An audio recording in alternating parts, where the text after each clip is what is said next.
Hello students. इस video में हम JK board class 10th summer zone session 2026 के लिए सोशल साइंस के most important short answer questions को डिस्कस करेंगे। स्टूडेंट्स, एक बात बता दूं, सोशल साइंस के पेपर में आपको जितने भी टेक्सचुअल क्वेश्चन हैं उनके साथ साथ बाकी इंटरनल क्वेश्चंस को भी अच्छे से तैयार करना है। कौन कौन से क्वेश्चंस आपको एग्जाम के लिए तैयार करने चाहिए, इस वीडियो में हम डिटेल से समझेंगे। स्टूडेंट्स, ये आप जान लें, अगर इन सभी क्वेश्चंस को आप अच्छे से तैयार करते हैं जो मैं आपको बताऊंगा, आपको यकीनन 100% मार्क्स ज़रूर मिलेंगे। तो चलिए स्टार्ट करते हैं। देखिए, सबसे पहले अगर हम हिस्ट्री की बात करें तो हिस्ट्री से इन क्वेश्चंस को आप अच्छे से तैयार करें। हिस्ट्री का जो सेकंड चैप्टर है, nationalism in India, how did the first world war help in the growth of the national movement in India. इस वीडियो में जो जो चैप्टर्स मैं आपको दिखा रहा हूं, इन चैप्टर से आपको सिर्फ शॉर्ट क्वेश्चंस पूछे जाएंगे। जो चैप्टर्स इस वीडियो में नहीं होंगे, उन चैप्टर से लॉन्ग क्वेश्चंस पूछे जाएंगे, वो मैं आपको दूसरी वीडियो में बताऊंगा। क्लियर। सेकंड क्वेश्चन है, why were Indians outraged by the Rowlatt Act. Most important question है।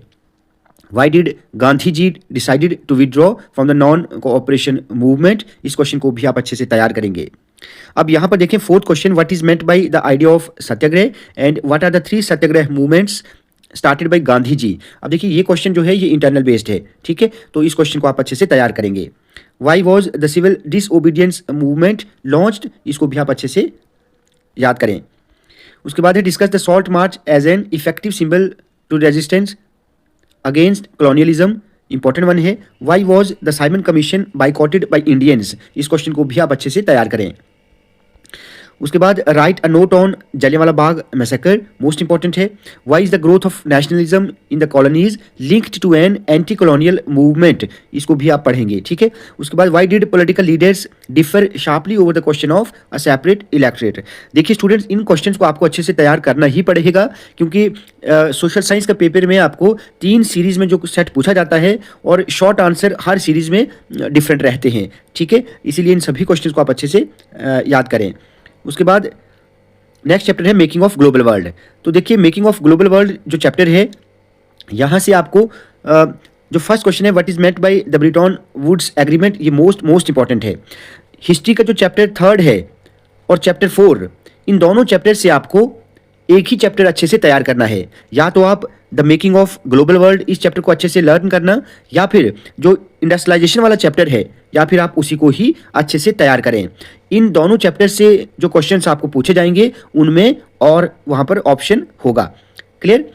अब सेकंड पार्ट देखें, why did the British government decided to abolish corn laws, ठीक है, या why were corn laws scrapped. इसके आपको reasons बताने हैं, ये आंसर सेम है इसका। How global transfer of disease in the pre-modern world helped in the colonization of Americas? Most important है। Explain briefly the rinderpest disease in Africa. Then explain the causes and consequences of Great Economic Depression. Most important question है। इस question को आप अच्छे से तैयार कर लें, ये क्वेश्चन जरूर आपको देखने को मिलेगा एग्जाम में। उसके बाद है, explain the impact, effects, consequences of the Great Depression on the Indian economy. ये भी इंपॉर्टेंट वन है।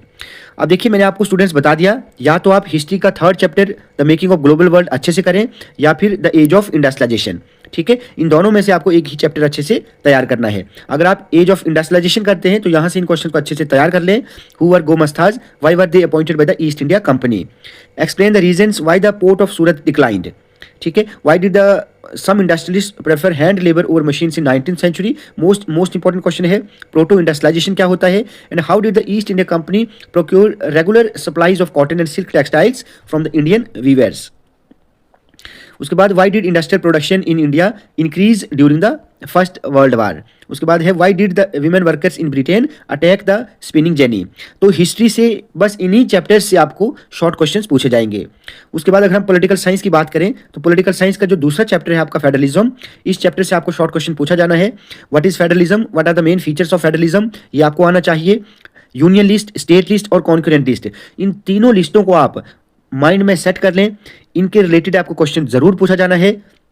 यूनियन लिस्ट में कौन कौन से सब्जेक्ट्स आते हैं, स्टेट लिस्ट में कौन कौन से हैं, और कॉन्करेंट लिस्ट में कौन कौन से सब्जेक्ट्स आते हैं। जैसे अगर हम यूनियन लिस्ट की बात करें तो इसमें आपका डिफेंस आता है, ठीक है, बैंकिंग आता है, कम्युनिकेशन आता है, फॉरेन अफेयर्स आता है, ठीक है। सिमिलरली अगर हम स्टेट की बात करें तो इसमें जैसे एग्रीकल्चर आएगा, ठीक है, पुलिस आएगा इसमें, ठीक है। कॉन्करेंट लिस्ट की बात करें तो इसमें मैरिजेज आता है, ट्रेड एंड कॉमर्स आता है, ठीक है, फॉरेस्ट आता है, ठीक है, उसके साथ साथ एजुकेशन आता है। तो ये आपने अच्छे से सब्जेक्ट्स याद रखने हैं। उसके बाद है the Indian federal system is quasi federal, इस स्टेटमेंट को आपने एक्सप्लेन करना है। What makes India a federal country, most important है। Difference between federal form of government and unitary form of government, इस चैप्टर से ये जो क्वेश्चंस हैं ये आपके टेक्सचुअल क्वेश्चंस नहीं है, ठीक है, ये कुछ इंटरनल क्वेश्चंस हैं जो आपको पूछे जाते हैं। Then state any three differences between the local government before and after the constitutional amendment in 1992। उसके बाद अगला चैप्टर है पॉलिटिकल पार्टीज। अब इस चैप्टर से भी आपको एक 3 मार्क्स का शॉर्ट क्वेश्चन पूछा जाएगा। What is a political party, इसके आपको मेन फीचर्स अच्छे से तैयार करने हैं।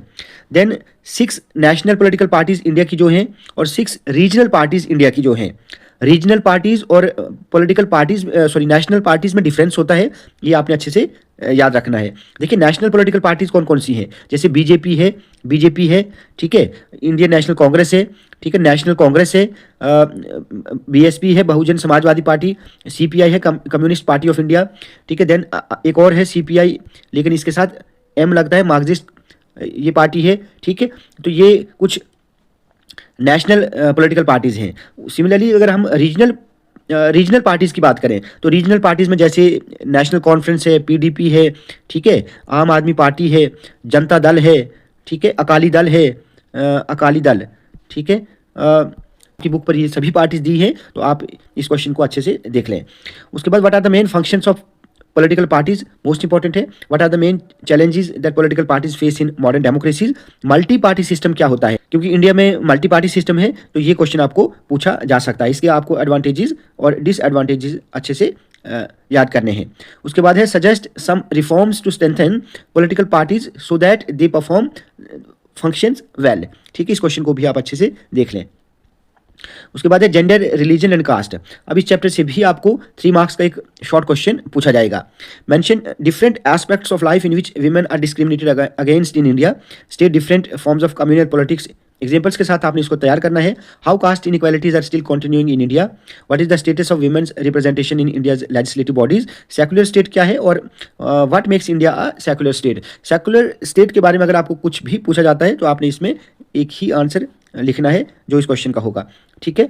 उसके बाद अगर हम ज्योग्राफी की बात करें तो ज्योग्राफी का जो चैप्टर एग्रीकल्चर है, यहाँ से आपको 3 मार्क्स का एक शॉर्ट क्वेश्चन पूछा जाएगा। इन क्वेश्चंस को आप अच्छे से देख लेना।